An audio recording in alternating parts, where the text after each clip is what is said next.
अरे अरे करे जा कहे नी कि कदा अपने माई से केहू से अब हम लजाइब ना, आ 24 घंटा एक घर में रह पाइब ना, आ सास ससुर के इज्जत तो करते हैं। अब हम घूंघट में रह पाइब ना। 24 घंटा घूंघट में अम्मा जी हमरा हबना मॉडल।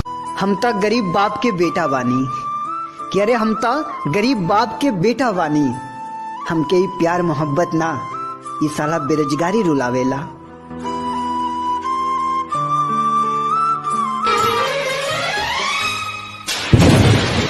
खुश न रहबू दोसरा के साथ में, कैल रहुआ हाथ धके हाथ में। दुनिया में मेहरारू के सबसे बड़ दुश्मन होली सब। हमारा बात तो विश्वास नहीं क्या होता ना, तो कब अपना मेहरारू से अपना प्रेमिका का मिलवा कर देख लिया लो।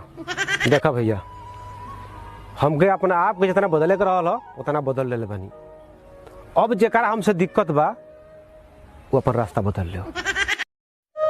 अब तो उनका से बात भी ना हो खेला कि अब तो उनका से बात भी ना हो खेला, फिर भी हम उनका के पागल की तरह चाहिला।